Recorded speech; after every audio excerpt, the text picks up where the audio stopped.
Classical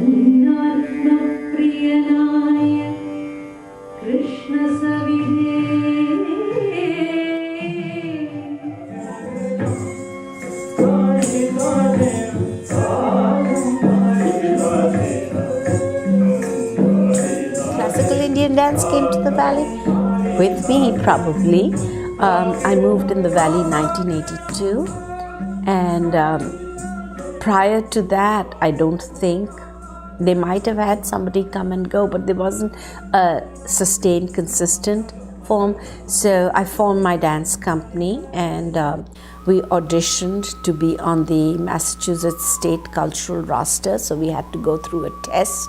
I had to perform in front of a lot of ballet and in Boston, and at that time there were strict rules on who could be admitted at a classical professional level. So I went through that, and so we were a non-profit, and since 1982 we have been the only Indian dance company.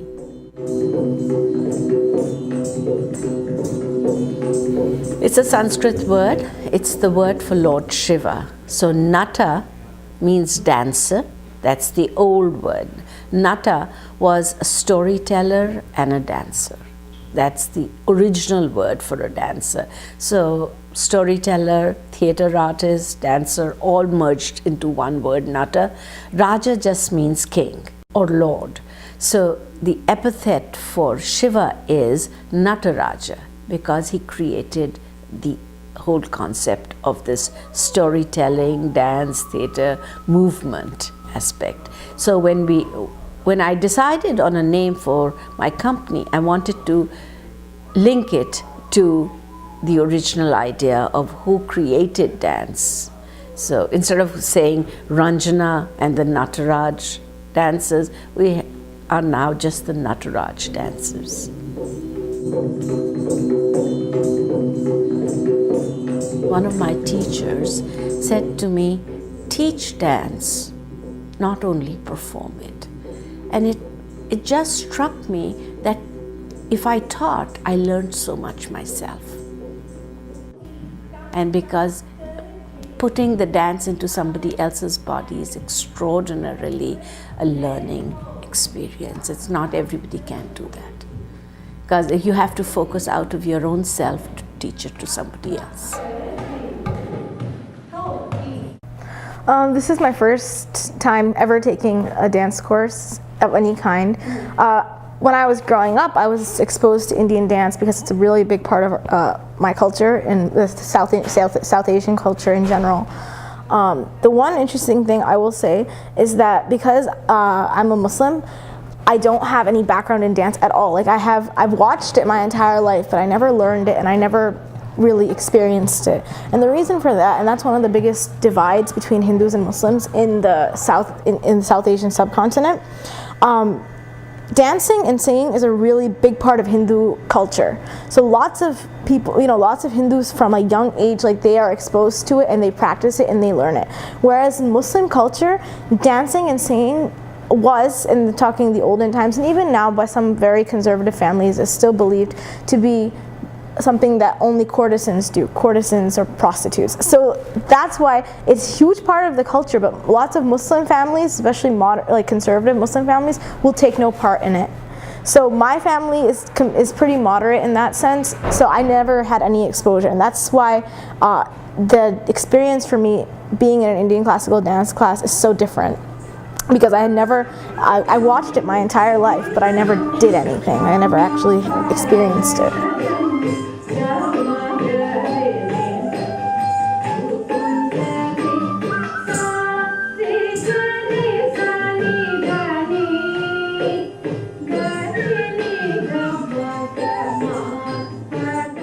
It's very difficult. I'll say this. It's a lot more intricate, and I think I'm able to understand why people who make a career out of it, or people who do this for a living, I can understand how much practice and how much rigor goes into it. And I think that's something, especially watching it growing up, I never had that. I never really I never thought that it could be like this rigorous in that sense.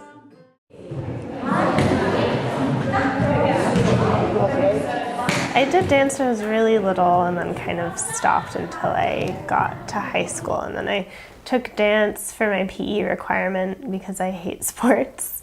And that I took modern and ballet like all throughout high school. And then when I got here, actually when I was applying to Mount Holyoke, I was like checking out the course catalog and I saw Indian dance on the website and I got really excited. So I took that and ballet like my first year and I've been taking it ever since.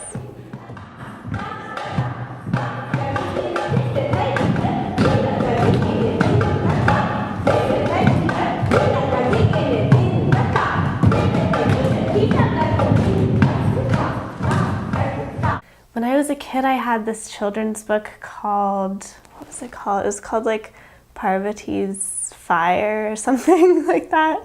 And it was about this girl who like was discovered and like became a Devadasi in like Bharatanatyam style. So I was just fascinated ever since then. And like that was one of those books that I read over and over again. So since the age of like 8, I've wanted to learn Indian dance. I've been dancing since I was a kid, but not Indian dance. I started with ballet, as most kids do when they're 5 or 6, and then I was introduced to modern dance when I was a teenager, and I knew that's what I wanted to do. There was a lot of freedom in it. I could rely on some of my technique for ballet, but I wanted to be a modern dancer. I came to Hampshire College, 1989, and my last semester I took a class with Ranjana, the classical Indian dance class that she's been teaching ever since. And I was just really struck by it. I think I was struck by her. I think her elegance, her sense of humor, her dedication to the work. My first stage performance was when I was 6 or 7 years old. And incidentally, it was a performance of acting the role or dancing the role of Lord Krishna, who within Hindu mythology is relegated to being loved as a child, as a teenager, and then as an adult when he is proclaimed the king, and then of course the avatar of Vishnu, who is one of the presiding deities in the Indian.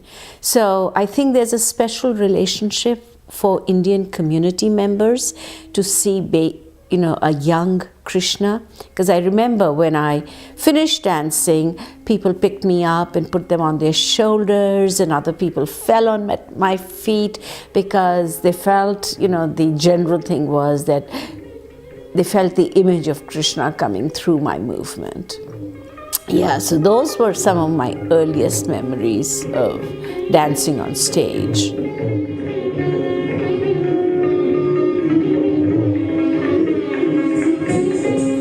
Well, music and dance is not separate. The word that contains in Sanskrit, when we call it natya, it's theatre, music and dance together. All of it is combined. It's kind of intersected because it is the projection of the music that resounds into the movement, resounds into expression. Shiva is also supposed to be responsible as the creator of dance. So you can see how that links it into the drumming, the movement all together, and then the music really reflects the beauty, the way that the bells on the feet reflect the sound and the music. So it is conceptualized as being together rather than as separate. Yeah, there are different hand movements called mudras, and each hand movement means something different. Like, for example, Ansapaksha's blessings. This is stars. I forgot the actual name for it, but so these actual hand movements are called mudras, and I think they're not just used in Odissi; they're used in other forms of classical dance as well, such as Mohiniyattam, Kathak, Kuchipudi, and so I'm pretty sure that these are. I think some of the mudras are specific to Odissi, but I think lots of them are used in other dance forms as well.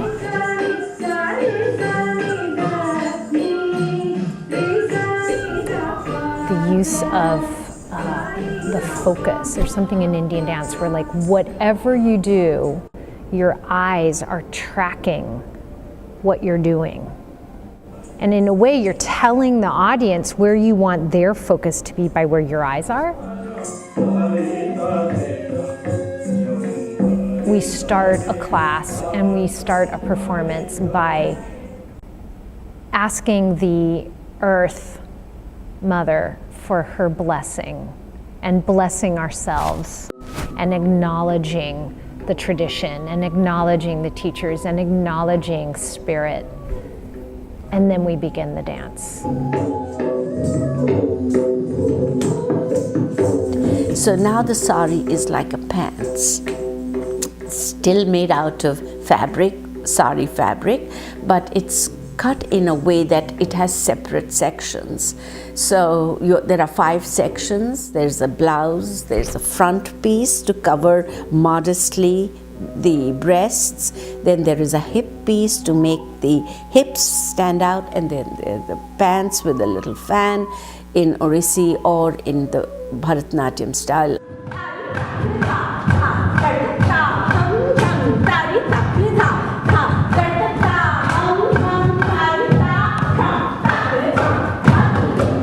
Well, she's many-sided, and I guess I can use the metaphor of the goddess figure. She has many sides to her. Like, she can be a mother figure and like very nurturing and sweet, and she can also be like really fierce. So you never know what you're gonna get on any day, but I feel like we understand each other.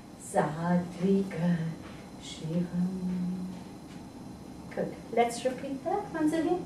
And she respects me as an adult, you know.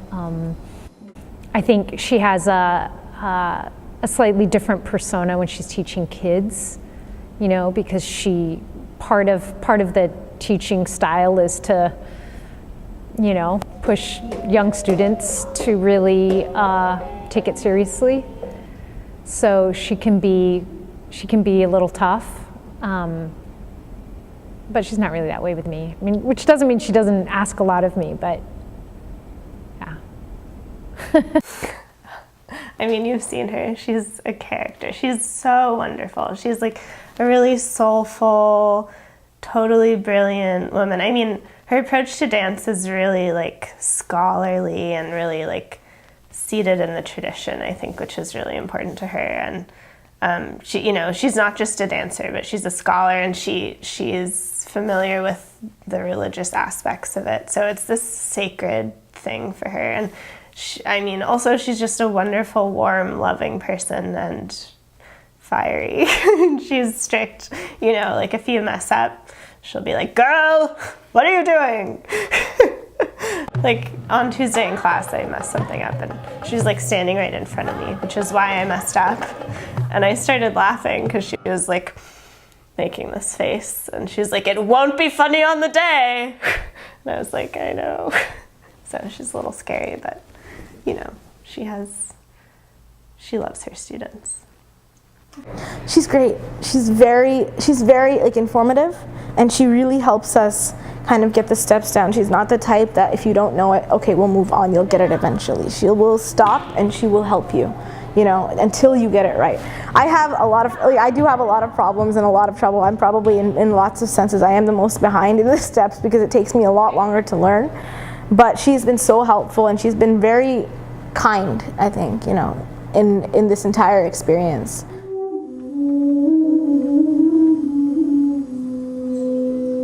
I won't say I'm religious, I like to be spiritual, but I accept a lot of faiths as being part of my grounding. But of course, being born Hindu and growing up in that, there is a natural affinity. So I see this dance as an extension, as an expression of that religious faith. it just like fills you. The music and just the gestures are so, there's a way in which they take like natural human movement and just like exemplify them, which I think is just, it really makes me feel like I'm living in my body in a spiritual way. You can't rehearse in a bad mood because you have to be in that mood to rehearse it. Whatever the feeling or the mood of that particular dance is, you have to find it. So you shouldn't really ever do the steps without knowing what the dance is about. I'd say it's my breath of life. I dance the way I breathe. It's just so natural. I don't think of it as separate from me. It's just what I am, who I am right now. And I guess it will always be till I die. It's not something I conceive as outside of doing something. Even when I'm not dancing, I still feel that within me, the breath is dancing, so that's who I am. I definitely want to keep doing it, and I'm going to stay in touch with Ranjana, even though she's not teaching, so that'll be good. It's just, it's one of those things that I think it's really good to have a practice that you do, and so some people do yoga and some people meditate, which are things I like to do too, but this is, it's not just about getting exercise, it's a certain kind of expression of my body that I really don't want to give up because it makes me feel good. Dance is a way of reflecting what the music is saying. Because of narrative dances, because of even in the music, I'm also including rhythm, because drumming. And so the movement of the feet is reflection of what the drumming is. And the drum is significant because it represents the human heartbeat. And that connects it to the divine because the god Shiva is said to hold a drum in his hand. And when he rotates the drum, it sounds the heartbeat of the universe, that the universe is pulsating and alive.